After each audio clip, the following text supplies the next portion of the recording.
Oh no. What? This is not good. No. No. Oh no. Oh no.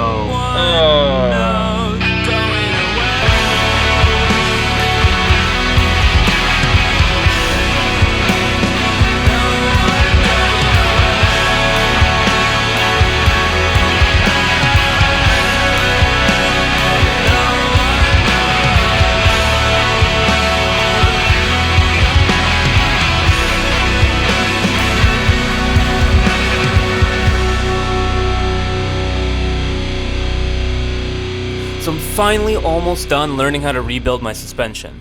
So far I've replaced my ball joints and upgraded the old shocks to new coilovers, as well as fixed all the broken end links. And so in this episode I'm going to put in my new tie rods and front brake lines and hopefully get back on the road soon.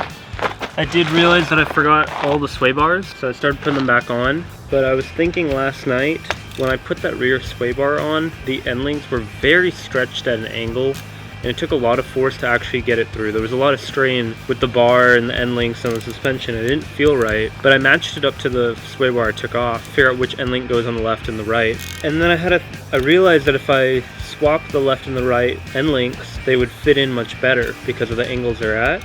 And sure enough, it went in perfectly. So I'm thinking that one of the 7 previous owners must have put the end links on backwards, which put so much strain on them, and that's maybe why they both broke. So that was interesting. So I'm gonna finish up connecting the sway bar and retightening the sway bar mounts, which I had to loosen to pull the bolt out of the upper control arm.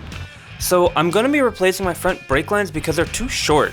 And I think it's because my car is optioned with sport brakes that are larger than the stock brakes, and I think the old brake lines were meant to work with the stock brakes. So these new ones will make sure that the brake line is not stretching when I turn all the way. Robbie?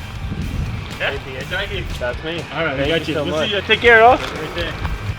My tie rods came in. Cool. And so with those inner tie rods, I now had all the parts that I needed to finish up my suspension. So I'm doing this to keep the rotor on so that the caliper can fit over it pretty easily. A little trick that as a beginner you wouldn't think about, but everyone else in the world knows. So with my new coilovers in, I was able to put the brake caliper back on, which will also make it easier to pull off that banjo bolt. Oh no, I forgot the screws. Oh no.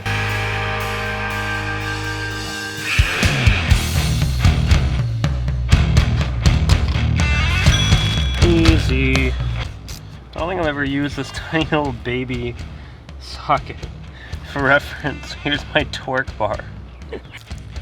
So then I got started pulling off the brake line. And this is a pretty simple job. All I have to do is pull out the one banjo bolt from the caliper, pull out a little metal bracket that holds it to the body of the car, and then undo the bolt so I can pull it off from the car itself.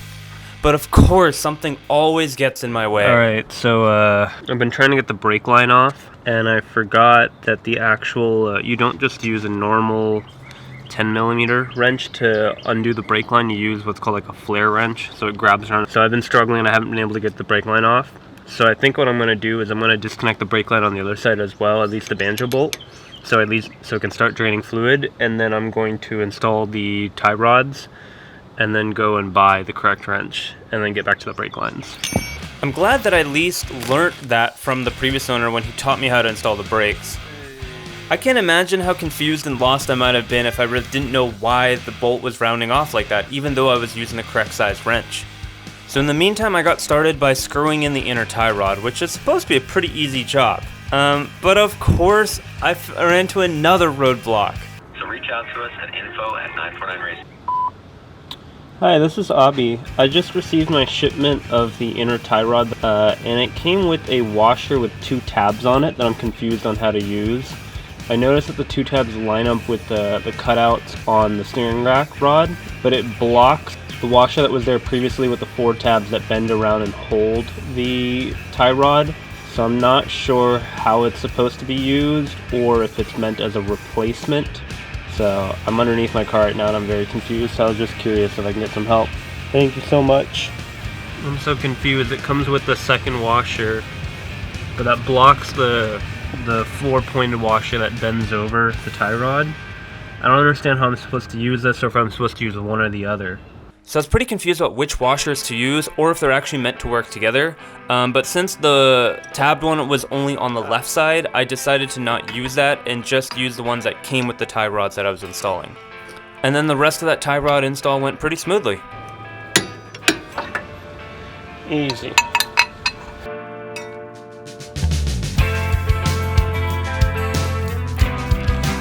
I'm not sure if just rotating the tie rod to what it was before will get me the exact alignment, but I don't really know any better. So I'm just gonna do it, hope for the best, and then get it to an alignment shop as soon as I'm done with all of this. Miata, where does the outer tie rod washer go? This outer tie rod came with a washer that the old assembly didn't have. So I don't know where this goes. It fits perfectly. I think it fits over here, or maybe not. Maybe it's meant to go over here. Both of these appear to be the same threading, the same rod diameter, so I mean it fits. But I'm just not gonna put it because I really have no clue where it's supposed to go. But 15.5 rotations. And yeah, I tried my best trying to keep track of stuff just in case. Make sure I don't get brake fluid everywhere. But it ended up not mattering. The car had horrible alignment by the time I was done with this. So finally, all I had to do was reconnect the tie rod to the wheel hub and then torque it all down. There we go.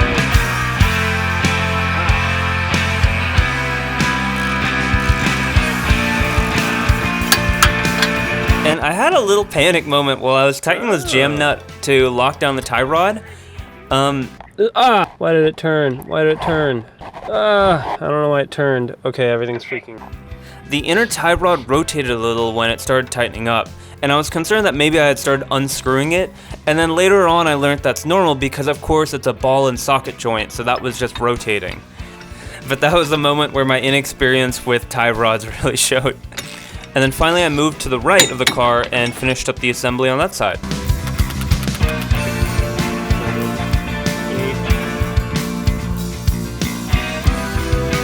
And you can really tell here how much stiffer this new ball joint is.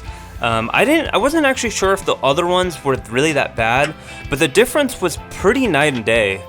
So that gave me a lot more confidence that I was doing the right thing. Alright, the tie rods are officially in. So the only things I really should have left are the new brake lines, bleeding the brakes, and then getting the wheels and tires, which are supposed to be ready today. Oh, I forgot to tighten this last bolt. But yeah, getting pretty close. So this was actually a pretty huge moment. I didn't realize that at this point, I had finished rebuilding my entire suspension. I dove headfirst into this without any prior experience working on suspension. I was just learning from the internet as I went along.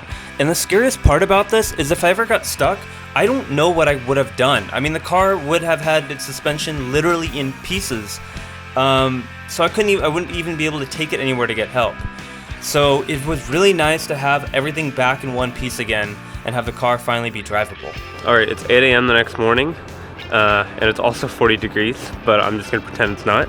But I went and I got the proper tool to pull off the brake line, the 10mm flare nut wrench. So I'm gonna take a second crack at getting these lines off today and replacing them.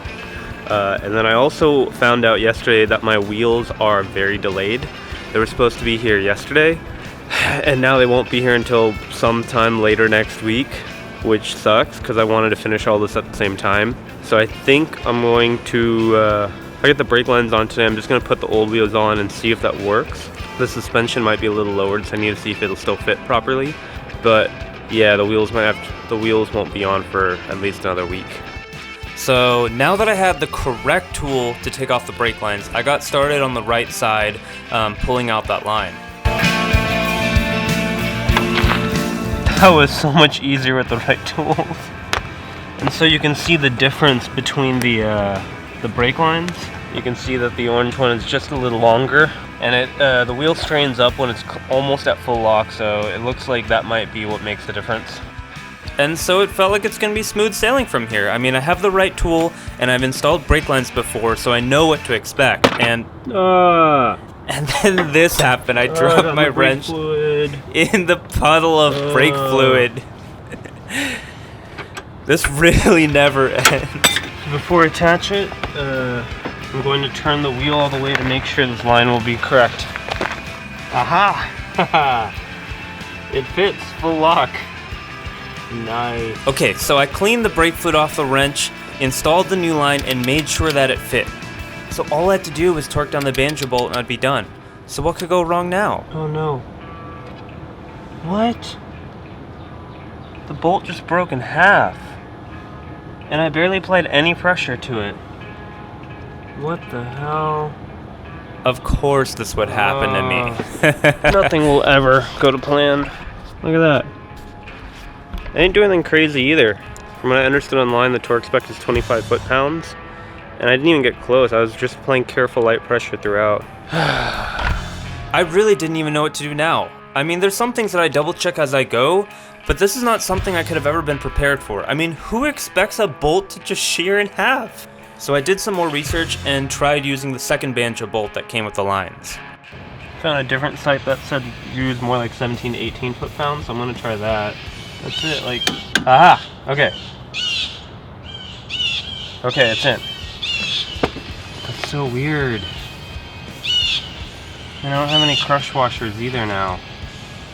Maybe I just used too high of a torque spec. Since I had just used the second banjo bolt that came with the lines, I fished out the old one and decided to use that on the other side for now. Just made a quick trip to AutoZone, and I got new crush washers. This should hopefully save me. Okay, so I know I have the correct brake line, I know I have the correct tool, and I know I have the correct torque spec. So what could go wrong now? Well, No, no, no, no. I kind of started rounding off the nut from the hard brake line. Oh no. And the worst part is, I don't think that's an easy replacement either. I cannot afford to round that bolt off.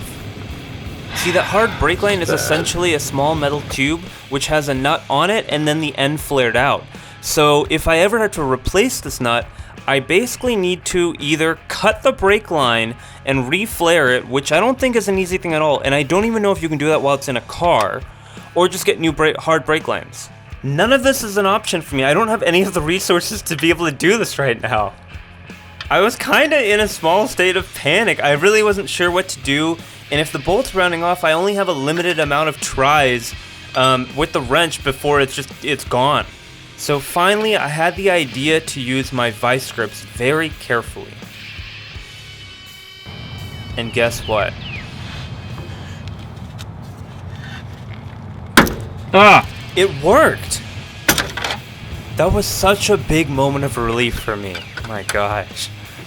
Hey! Oh god. Oh my god, I hate working on cars. So the nut is definitely still a little rounded. I used some vice grips, but what I was trying earlier is this part that didn't work because it's too flat. Using this more rounded area to grab the nut really hard and using an Allen key to tighten it was what did the trick. But now I have to be very careful with this. I don't know if it's easy to replace. So with that disaster averted, I carefully finished up pulling out the rest of the brake line. Cool. Finally. Now the other challenge is I don't know if my old reused banjo bolts will fit with the new cables. They should, because it's the same caliper that they're screwing into. Aha! It does. That might seem like a silly concern, but I also didn't expect a banjo bolt to just shear in half. So at this point I was double checking every little thing that could potentially go wrong along the way.